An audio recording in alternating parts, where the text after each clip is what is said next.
What's up everyone, OJ here. Welcome back to another video. Today we've got some great information for you guys on the Nintendo Switch and RPG front. So let's go ahead and get right into it. And we're starting off with a big survival horror game officially announced for the Nintendo Switch. So thanks to East Asia Soft, we will be seeing The Bridge Curse: Road to Salvation on the Nintendo Switch. Now, the company announced it recently that it will have a version of the game ready to go on consoles in 2023, with the Nintendo Switch being one of those. Now, The Bridge Curse: Road to Salvation, an adaptation of a horror film, is a first-person atmospheric horror game with stealth-based gameplay. We have more information on it as well. According to the official game overview, Asian psychological horror has never been more immersive. Introducing The Bridge Curse: Road to Salvation,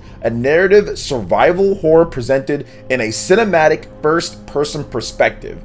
In this atmospheric action-adventure, you will explore the events surrounding one of Taiwan's best-known supernatural incidents, a terrifying campus horror set in the Tonggu University, when 6 college students challenge the urban legend of a lingering female ghost. They awaken a curse that no one knows how to break. Now, players will need to be stealthy to avoid the murderous ghost as they piece together the mystery and find a way off campus. Now, The Bridge Curse: Road to Salvation offers intense action, puzzle elements, immersive exploration, film quality storytelling, and cutting-edge graphic design, complete with English voiceovers for the first time. Key features, once again, take the role of students trying to survive a supernatural events in Taiwan College campus, immerse yourself in a modern horror story told in a cinematic first-person perspective, use stealth to avoid your spectral stalker while exploring and solving puzzles, experience the haunting adventure dubbed in English, uncover the truth, and find a way to escape with your life. So a very interesting type of game that I really wanted to cover because we really don't get many games like this on the Nintendo Switch. There aren't a lot of these atmospheric survival horror games, and it's a big game that actually has some nice graphics and everything. So I wanted to check it out and see maybe if this was a game that you guys are interested in on the channel, because it looks pretty good for those that are into this style of game. Now, I will admit I'm not too much into these type of atmospheric horror games where you're running away a lot of the time and you have somebody chasing you and you got to do puzzles in a certain amount of time or whatever. But I think it's cool that we're getting games like this on the Nintendo Switch in 2023. We're going into like what, the 6th plus year of the Nintendo Switch next year, and more if you count it from calendar year days. And the fact that we're still getting some new games here and there from these third-party developers is awesome to see. So what do you guys think of The Bridge Curse: Road to Salvation for the Nintendo Switch? Let me know in the comment section below. All right, and moving on to the next topic here, guys. The Legend of Heroes Trails from Zero, the launch trailer. The game is officially out, and this is one of the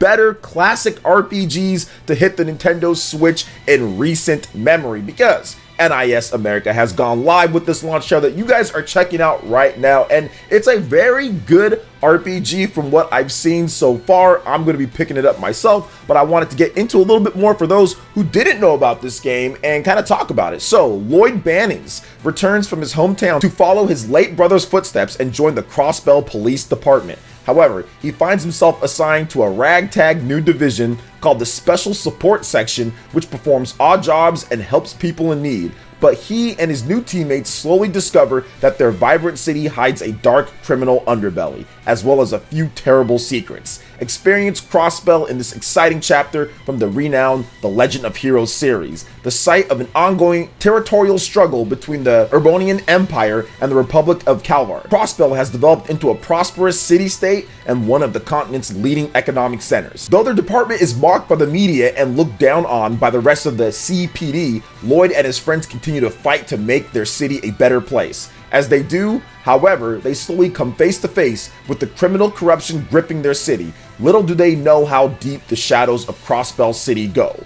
Here are some of the key features. Welcome to Crossbell. The beginning of an exciting story arc in the Trails universe is about to begin in this iconic city-state. Experience a rich and refreshing game world that is teeming with secrets and adventures. Polished tactics. strategic combat has been refined, resulting in rich, satisfying tactical gameplay, and I have to agree, based on these trailers and what I've seen from this game so far. Harness powerful skills and teamwork to overcome your adversaries. Your city, your story. Features such as high speed and skip mode allow you to cater your gameplay experience to your preferences and enjoy battles quickly to focus on the surrounding story and events. And I think that in a lot of RPGs in today's day, this is something that's needed, especially if you have a classic or old school style of RPG. There needs to be some speed up, there needs to be some skip stuff, so you're not sitting there the whole time and going through these type of things. So I do love that they added that in. Now, The Legend of Heroes Trails from Zero arrives on the Nintendo Switch. It's already available.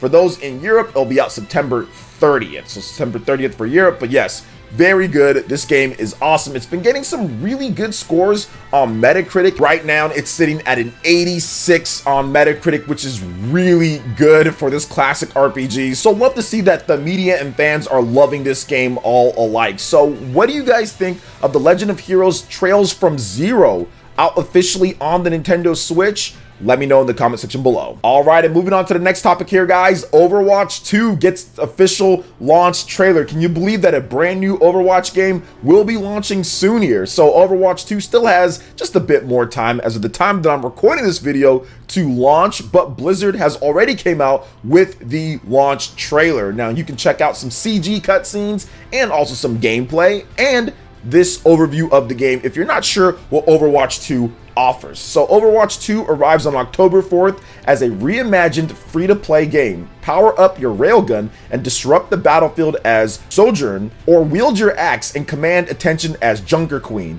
Battle to take control of a robot and move it toward the enemy base in the new push mode. Bring the fight to new destinations across the globe and iconic locations like New York, Rome, Monte Carlo, and Rio. Daily challenges and frequent updates means there's always something new to play.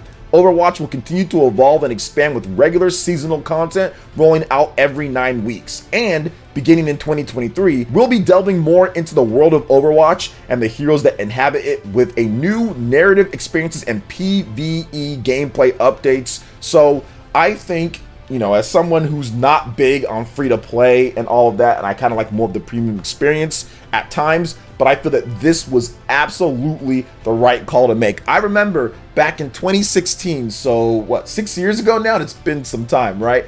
I remember going out and buying Overwatch on the PlayStation 4, and I was like, okay, here we go. We've got a single player campaign, we've got challenges, we've got events, we've got all this cool stuff. And I remember I bought it for 60 bucks brand new, and then I go back home and I put it in and I play, and there's just like 2 game modes or something like that.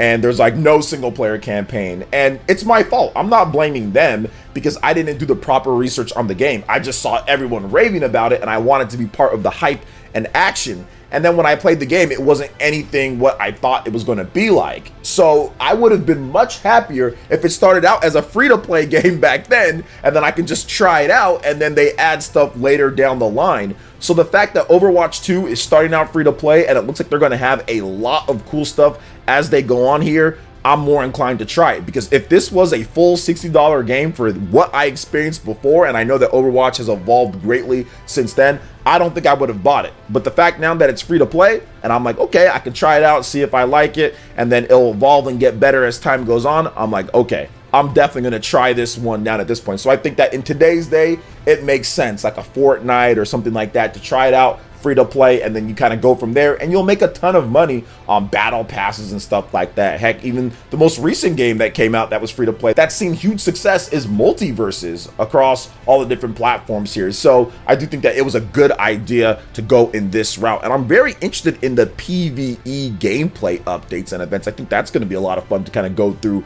and work cooperatively with people instead of always having competitive as well. So what do you guys think about Overwatch 2 coming out? And apparently the Switch version is going to be there. We'll see how that one actually holds up compared to everything else. Let me know in the comment section below. All right, and moving on to the next topic here, guys. We've got something that I actually discussed a little bit before in previous videos, but I wanted to go over it because there is an official update on both of these characters from Fire Emblem Engage, and I think it's Fram and Cram, and I might be saying that wrong. I guess you can call it Frame or Crame. I'm not exactly sure how the pronunciation is on both of those. You guys can let me know in the chat. So Nintendo Intelligent Systems More details on Fire Emblem Engage, which we have Fram and Cram. Those are the tentative names, apparently. I guess maybe sometimes they could change. I'm not sure. I don't think that they will, though. So, Fram, we're going to start with her. So, this is a 33rd generation dragon guardian protecting the divine dragon at the land of Lithos. She's Cram's younger twin sister and more determined and lively compared to her brother. Fram's starting class is Monk, a warrior monk who heals allies with staves, has also mastered Hugong as a form of self-defense. Although she's a dragon guardian, more than purely loyalty, it appears she idolizes Alear as a deity, and Alear is the main character which you see them waking up next to in Fire Emblem Engage. Now you also have Cram as well, and he is a 33rd generation dragon guardian protecting the divine dragon at the land of Lithos alongside Vander, which is the older guy in the game, the paladin. He is Fram's older twin brother and was by Alear's side when they awoke. A gentle priest who serves and is also a fan of Alear. Cram's starting class is Mage, a magic user who can wield tombs to unleash magic, adept at striking distant foes and heavily armored soldiers. He's a young man with a gentle aura. His hair braid is on the opposite side of Fram's. Okay, nice little extra bit of information there. So it's pretty cool to kind of see both of them when it comes down to it, and kind of the setup for the story and the premise of this game. You are this divine dragon that's woken up after 1,000 years and needs to use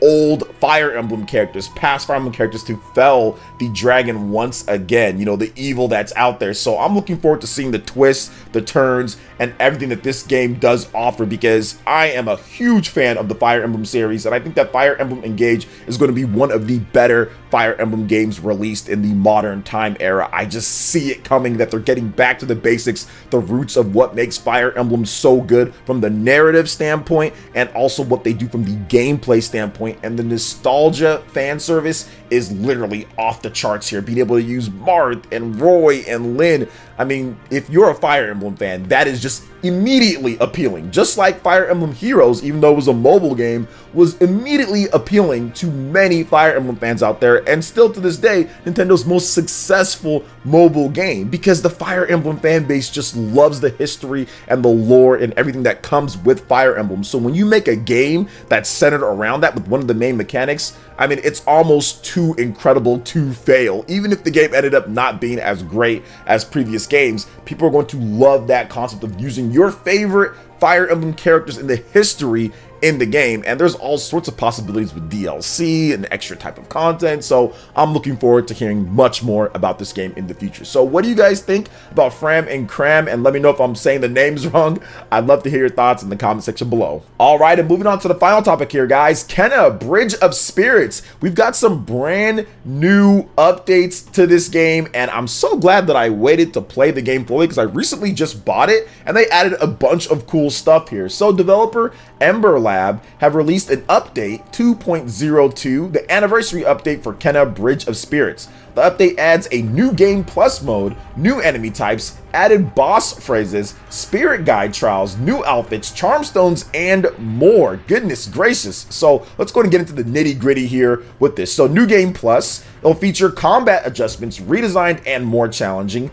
new enemy types unique to new game plus. Many bosses have additional phases as well. Now you also have the charm stones. Now the charm stones, which these are individually equipable, these unique collectibles each provide different adjustments to Kena's stats and abilities. Some charm stones contain a benefit and a drawback, encouraging players to strategize about how they want to take on certain enemies and challenges. Rare cursed charm stones are aimed at players who want a serious challenge by attacking the game with reduced abilities. Players will find the most charm stones hidden around Kena's world, with a few connected to other big additions, the spirit guide trials. Now this is a pretty cool feature. I love when they add stuff like this as well. So the new game mode access from the Mask Shrine will fall into 3 different categories: obstacle courses, wave defenses, and boss reflex. Now each trial can be played as many times as the players want, and they include various objectives to complete within that particular trial. Now the outfits, also another very important thing here. You got to have the swag and the drip with the outfits.